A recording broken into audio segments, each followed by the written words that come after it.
আল্লাহ বলছেন, ইয়া আইয়ুহান নাসু ইন্না খালাকনাকুম মিন যাকারিন ওয়া উনসা ওয়া জাআলনাকুম শুউবান ওয়া ক্বাবাইলা লিতাআরাফু ইন্না আকরামাকুম ইনদাল্লাহি আতকাকুম। আল্লাহ কার কথা সম্মান, কার সম্মান বেশি বলছেন দেখি। আল্লাহ বলছেন, হে মানব জাতি, আমি তোমাদেরকে সৃষ্টি করেছি একজন পুরুষ একজন নারী হতে, মানে হযরত আদম এবং হযরত হাওয়া আলাইহিস সালাতু ওয়াস সালাম থেকে হতে। ওয়াজআলনাকুম শুউবান ওয়া ক্বাবাইলা লিতাআরাফু, আমি তোমাদেরকে বিভিন্ন জাতি ও গোত্রে বিভক্ত করেছি যাতে তোমরা একজন আরেকজনের সাথে পরিচিতি লাভ করতে পারো, পরিচয় দিতে পারো যে তুমি ফরাজি বংশের, তুমি খান বংশের, তুমি সর্দার গোত্রের, ঠিক কিনা, তুমি কুরাইশ বংশের। এই পরিচয়টা যাতে দেওয়া যায়, এই জন্য। কার সম্মান বেশি, কার প্রতিপত্তি বেশি এজন্য না। আল্লাহ কি বলছেন, ইন্না আকরামাকুম ইনদাল্লাহি আতকাকুম, নিশ্চয়ই জেনে রাখো তোমাদের মধ্যে সবচেয়ে সম্মানীয়, দামি, মর্যাদাবান ব্যক্তি হচ্ছে ওই ব্যক্তি আতকাকুম, যে তোমাদের মধ্যে বেশি মুত্তাকি, আল্লাহকে বেশি ভয় করে। সুবহানাল্লাহ। তাহলে আমরা এখানে দেখলাম যে কোন পেশা, কোন গোত্র, কোন বর্ণ, এই যে গায়ের রং, এর মাধ্যমে কারো সম্মান কি হয় না, নির্ধারণ হয় না। সম্মান হচ্ছে যে বেশি, যত কি মুত্তাকি, আল্লাহ ভীরু, সে আল্লাহর কাছে তত সম্মানীয়, মর্যাদা সম্পন্ন। শ্রম ও শ্রমিকের মর্যাদা।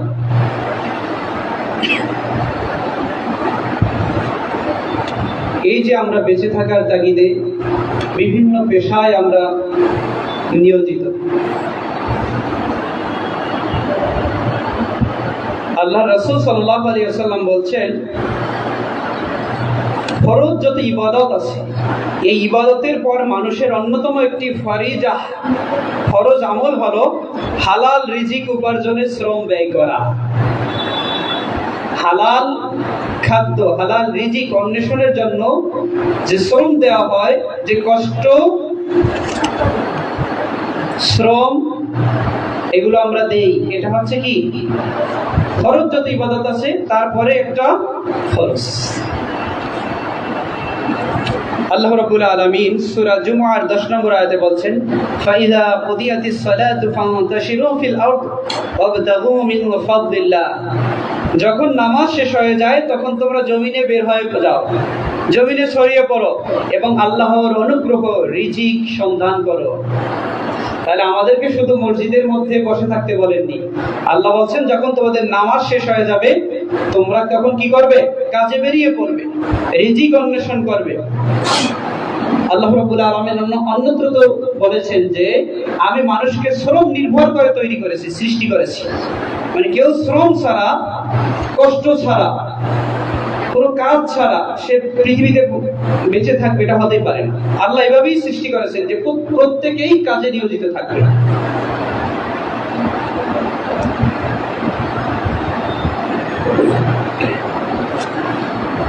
এমনকি নিজ হাতে যে কামাই করা, যে খাদ্য উপার্জিত, যে অর্থ সম্পদ, রিজিক, এটা আল্লাহর কাছে খুবই উত্তম।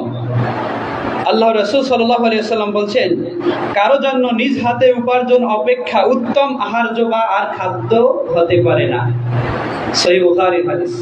তাই নিজ হাতে নিজে পরিশ্রম করে যে খাদ্য, যে রিজিক অন্বেষণ করা হয় নিজের জন্য, পরিবারের জন্য, এটা হচ্ছে কি সবচেয়ে উত্তম আহার্য, উত্তম খাদ্য, উত্তম রিজিক।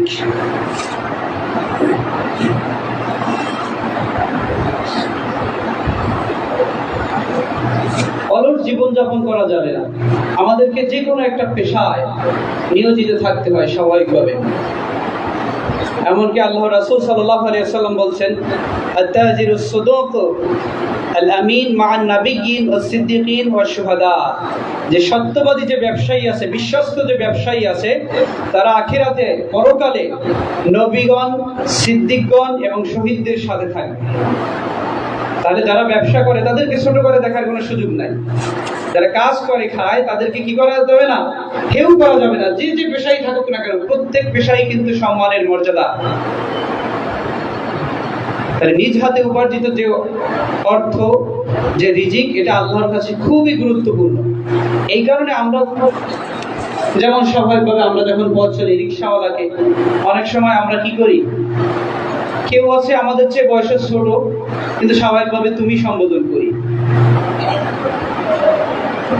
স্বাভাবিকভাবে অপরিচিত জনকে বা বয়সে বড় তাদেরকে স্বাভাবিকভাবে আপনি সম্বোধন করাটাই এটা শিষ্টাচারপূর্ণ। কিছু অঞ্চল ভেদে সেটা ভিন্ন বা কিছু জায়গায় সেটা ভিন্ন হয়, যেমন একদম নিকটাত্মীয় পিতা মাতা, দাদা দাদি, নানা নানি, অনেক অঞ্চলে তুমি বলে সম্বোধন করা হয়, এটাও সম্মানের। কিন্তু আমি একজন অপরিচিত জনকে তুমি বলে সম্বোধন করি, অনেকে তো তুই তোকারি শুরু করে দেই, 5 টাকা 10 টাকার জন্য গায়ে পর্যন্ত হাত তুলি, অথচ একটু হাসপাতালে গেলে কত হাজার টাকা আমাদের চলে যায়, একবেলা নাস্তার কত টাকা। তাহলে প্রত্যেকে যে যে কর্মে নিয়োজিত আছে প্রত্যেকের কর্মকে, কাজকে ছোট করে দেখার কোনো সুযোগ নাই, তাদের প্রত্যেককে সমানভাবে সম্মান করতে হবে। কারণ এই পেশার মাধ্যমে কিন্তু আল্লাহ রাব্বুল আলামিন মর্যাদা সম্মান নির্ণয় করেননি যে এর মর্যাদা বেশি এর মর্যাদা কম, এভাবে না। আল্লাহ বলছেন ইন্না আকরামাকুম ইনদাল্লাহি আতকাকুম, যে বেশি তোমাদের মধ্যে আল্লাহকে বেশি ভয় করে সে তত বেশি সম্মানীয় মর্যাদা পাবে। এমনকি এই যে শ্রম ব্যয় করে, কষ্ট করে উপার্জন করা, জীবিকা নির্বাহ করা, আল্লাহর রাসূল সাল্লাল্লাহু আলাইহি সাল্লাম সহ পূর্বের নবীগণের সুন্নাত ছিল।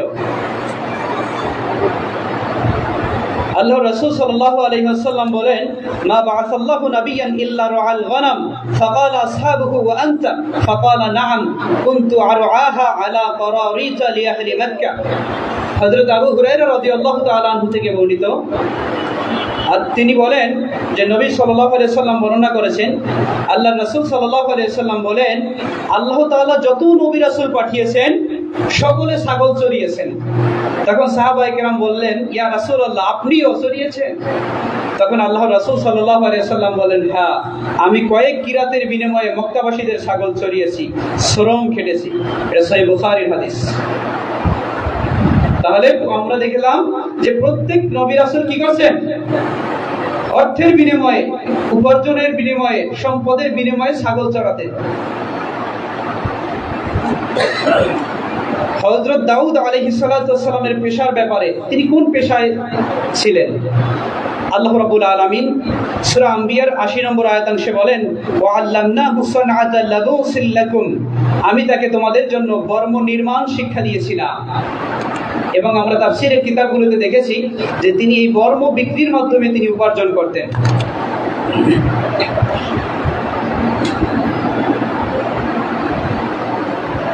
হযরত দাউদ আলাইহিস সালাতু ওয়াস সালাম নিজ হাতের কামাই খেতেন।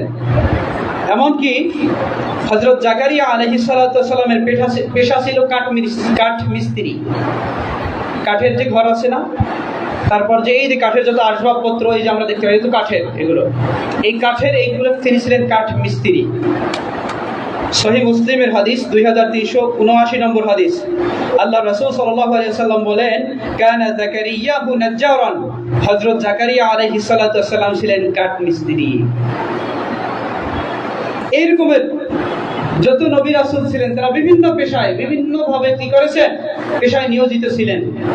তারা নিজ হাতে কাজ করে উপার্জন করেছেন। এই কারণে আমরা কোনো পেশাকেই, কোনো শ্রমকেই ছোট করে দেখব না। আল্লাহ রাসূল সাল্লাল্লাহু আলাইহি ওয়াসাল্লাম ভিক্ষাবৃত্তিকে নিবৃত্ত করার জন্য অনেক চেষ্টা করেছেন। এমনকি একজন আনসারী সাহাবী আল্লাহ রাসূল সাল্লাল্লাহু আলাইহি ওয়াসাল্লামের কাছে এসে ভিক্ষা প্রার্থনা করলেন, ভিক্ষা চাইলেন। তখন আল্লাহ রাসূল সাল্লাল্লাহু আলাইহি ওয়াসাল্লাম তাকে ভিক্ষা দেওয়ার পরিবর্তে হালাল ইনকামের, উপার্জনের জন্য পথ দেখালেন।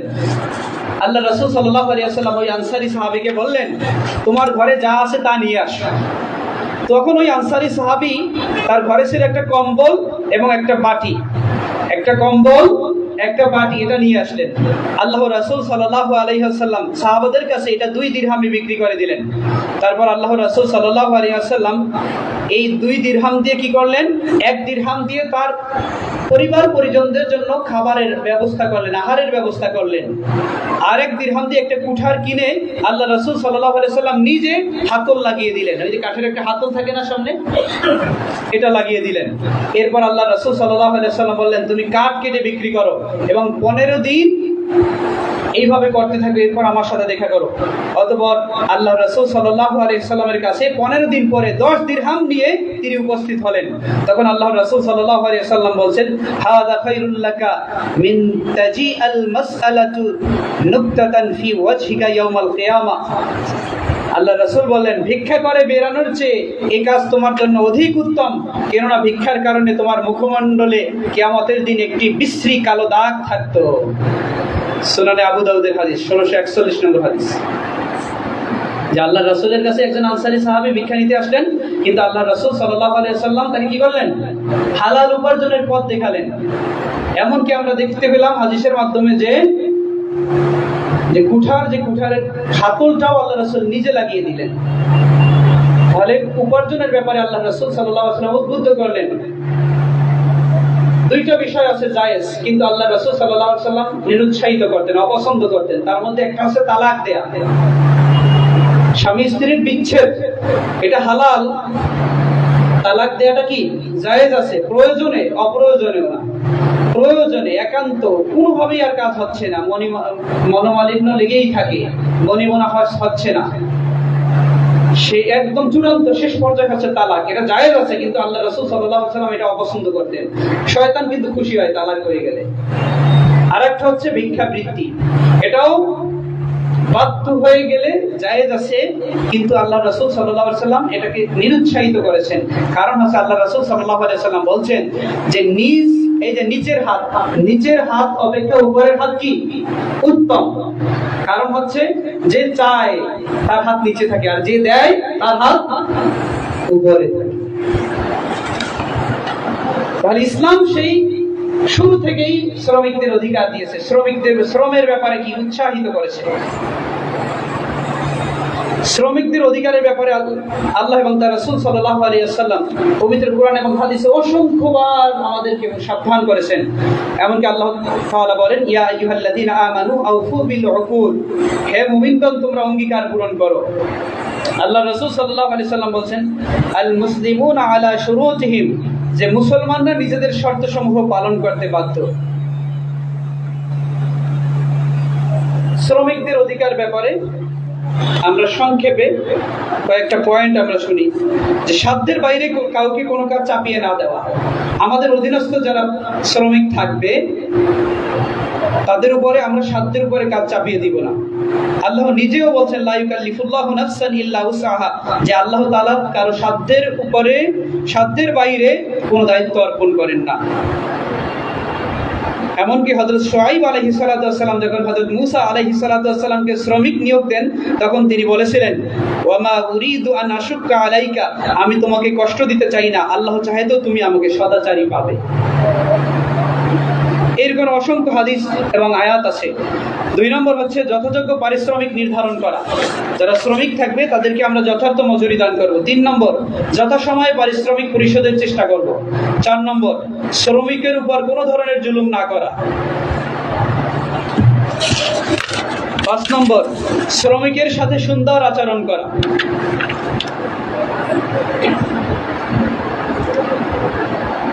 6 নম্বর শ্রমিকের একান্ত প্রয়োজনে ছুটির ব্যবস্থা করা। কেননা আল্লাহ রাসূল সাল্লাল্লাহু আলাইহি ওয়াসাল্লাম বলেন, ইন্না লিনাফসিকা আলাইকা হাক্কান ওয়া লিরাব্বিকা আলাইকা হাক্কান ওয়া লিদাইফিকা আলাইকা হাক্কান ওয়া ইন্না লিআহলিকা আলাইকা হাক্কান ফাআতি কুল্লাযী হাক্কা হাক্কাহু ফাআতি কুল্লাযী হাক্কিন হাক্কাহু। আল্লাহ রাসূল বলেন, তোমার উপর তোমার শরীরের হক রয়েছে, তোমার রবের হক রয়েছে, তোমার মেহমানের হক রয়েছে, পরিবারের হক রয়েছে, প্রত্যেকের প্রাপ্য হক আদায় করব। 7 নম্বর শ্রমিকের গায়ে হাত তোলা বা তাকে গালিগালাজ করা থেকে বিরত থাকব। 8 নম্বর ভুল হলে ক্ষমা করে দেওয়া। একবার এক সাহাবী আল্লাহ রাসূলকে প্রশ্ন করলেন, ইয়া রাসূলুল্লাহ, আমাদের যে শ্রমিক আছে, খাদেম আছে, তাদেরকে আমরা কতবার ক্ষমা করব? তখন আল্লাহ রাসূল সাল্লাল্লাহু আলাইহি ওয়াসাল্লামকে এই কথা 2 বার বলার পর 2 বারই চুপ থাকলেন। 3য় বার যখন বললেন, তখন আল্লাহ রাসূল বলেন, কুল্লা ইয়াউমিন 70 মাররাতান, প্রতিদিন 70 বার ক্ষমা করবে।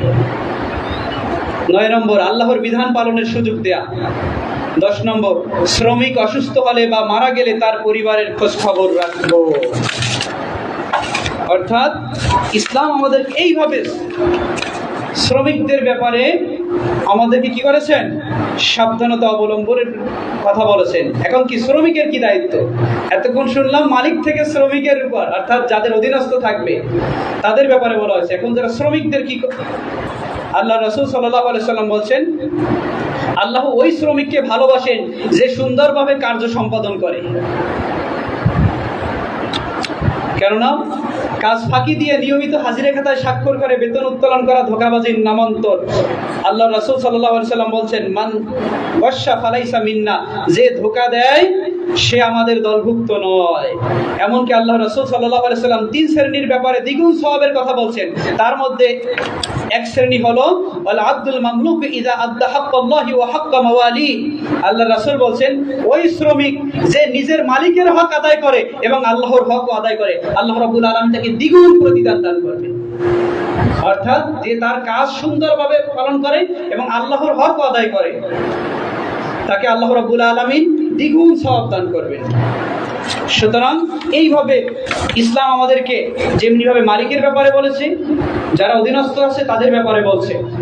সর্বশেষ আমি একটা আপনাদেরকে হাদিস বলে শেষ করছি, যে একবার বনী ইসরায়েলের 3 ব্যক্তি পথ চলতে লাগলেন। প্রতিমধ্যে ঝড় তুফান শুরু হয়ে গেছে। তারা কি করছে, একটা পাহাড়ের একটা পাদদেশে গুহার মধ্যে তারা আশ্রয় নিচ্ছে। হঠাৎ উপর থেকে একটা পাথর পড়ে ওই পাহাড়ের যে মুখটা বন্ধ হয়ে গেছে। এখন তারা পাহাড়ের ওই যে গুহার মধ্যে এমন ভাবে আবদ্ধ হয়ে গেছে যে সূর্যের কোনো আলো একটু আলো দেখতে পায় না, বের হওয়া তো দূরের কথা। তখন একজন আরেকজনের সাথে পরামর্শ করে বলল যে কার কি নেক আমল আছে, এই উসিলা দিয়ে দোয়া করো। 2 জন দোয়া করলেন, 3 ভাগের 2 ভাগ ওই পাহাড়টা সরে গেল। তৃতীয় ব্যক্তি দোয়া করলো যে হে আল্লাহ, আমি কিছু কাজের জন্য কিছু লোক শ্রমিক নিয়োগ করেছিলাম, প্রত্যেকের পারিশ্রমিক আমি দিয়ে দিয়েছিলাম, কিন্তু একজন শ্রমিক তার পারিশ্রমিক না নিয়ে এসে চলে যায়। আমি তার ওই পারিশ্রমিক দিয়ে আমি আরো এটাকে বৃদ্ধি করি। বৃদ্ধি করতে করতে অনেক পশু পাখি অর্থাৎ বিভিন্ন ধরনের প্রাণী অর্থাৎ গরু ছাগল সহ বিভিন্ন ধরনের, এবং এমনকি তার রাখালও নিয়োজিত করি, মানে অর্থাৎ তার অনেক সম্পদ হয়ে যায়। কিছুদিন পর ওই ব্যক্তি এসে বলছে যে আমার পারিশ্রমিক দিয়ে দাও। তখন আমি তাকে বললাম এই সমস্ত সব তোমার। তখন ওই ব্যক্তি বলতেছে, তুমি কি আমার সাথে উপহাস করছো, ঠাট্টা করছো? আমি তো অল্প কিছু পারিশ্রমিক পেতাম। তখন ওই ব্যক্তি বলছে যে আমি উপহাস করছি না, তোমার এই সম্পদ দিয়ে আমি কি করছি, এটাকে বিনিয়োগ হিসেবে অর্থাৎ ব্যবসার কাজে নিয়োজিত করে, আমার এত অর্থ সম্পদ সেগুলো সব তোমার। ওই ব্যক্তি সবগুলো নিয়ে যায়। হে আল্লাহ, এই আমার কাজটা যদি তোমার সন্তুষ্টির জন্য হয়ে যায়, তাহলে এই পাথরটা আমাদের থেকে সরিয়ে নাও। তখন এই ব্যক্তির দোয়ার মাধ্যমে এই পাথরটা সম্পূর্ণভাবে সরে গেছে। সুবহানাল্লাহ। এই অবস্থা। এমনকি আল্লাহ রাসূল সাল্লাল্লাহু আলাইহি ওয়াসাল্লাম যখন এই দুনিয়া থেকে বিদায় নেন, তখন হযরত আলী রাদিয়াল্লাহু তাআলা আনহু দেখলেন যে আল্লাহ রাসূল সাল্লাল্লাহু আলাইহি ওয়াসাল্লাম কি যেন বলতেছেন, যেটা স্পষ্ট শোনা যাচ্ছিল না। তখন হযরত আলী রাদিয়াল্লাহু তাআলা আনহু তার কানটাকে আল্লাহ রাসূলের মুখের কাছে নিয়ে গেলেন। তখন তিনি শুনতে লাগলেন আল্লাহ রাসূল বলতেছেন যে আসসালাত আসসালাত ওয়া মা মালাকাত আইমানুকুম, হে আমার উম্মতেরা, নামাজ নামাজ, এবং তোমাদের অধীনস্থদের ব্যাপারে, তোমাদের শ্রমিকদের ব্যাপারে, তোমাদের গোলামদের ব্যাপারে সাবধান সাবধান। অর্থাৎ আল্লাহ রাসূল সাল্লাল্লাহু আলাইহি ওয়াসাল্লামের সর্বশেষ কথা ছিল এই দুনিয়ায় যে তোমাদের যারা অধীনস্থ আছে তাদের ব্যাপারে সাবধান। তাহলে দেখেন, আমরা আন্দোলন করতেছি 1886 সাল থেকে, কিন্তু ইসলাম সেই পৃথিবীর সূচনা লগ্ন থেকে, এমনকি আল্লাহ রাসূল সাল্লাল্লাহু আলাইহি ওয়াসাল্লাম যে ইসলামকে পরিপূর্ণ করে গেছেন, আল-ইয়াওমা আকমালতু লাকুম দীনাকুম ওয়া আতমামতু আলাইকুম নি'মাতি ওয়া রাদিতু লাকুম আল-ইসলাম দীনা। আল্লাহ বলছেন, আমি আজকে ইসলামকে তোমাদের জন্য পূর্ণাঙ্গ করলাম এবং তোমাদের জন্য এই দ্বীনকে মনোনীত করলাম এবং আমি তোমাদের উপর সন্তুষ্ট হলাম। সুতরাং আমরা দেখলাম যে ইসলাম is the complete code of life. মা ফারাতনা ফিল কিতাবি মিন শাই ওয়া নাযালনা আলাইকাল কিতাবা তিবয়ানান লিকুল্লি শাই। যে ইসলাম যে প্রত্যেকটা বিষয় আলোচনা করে, দেখেন ইসলাম এই শ্রমিকদের ব্যাপারে কত সুন্দর আলোচনা করেছে। সুতরাং আসুন আমরা ইসলামকে যদি পরিপূর্ণভাবে ফলো করতে পারি, তাহলে আমার ব্যক্তি জীবন, পারিবারিক জীবন, সামাজিক জীবন, রাষ্ট্রীয় জীবন, প্রত্যেকটা মহল, প্রত্যেকটা সেক্টর সুন্দর হবে। আল্লাহ রাব্বুল আলামিন আজকের আলোচনা আমাকে সহ আমাদের সবাইকে বুঝে আমল করার তৌফিক দান করুন।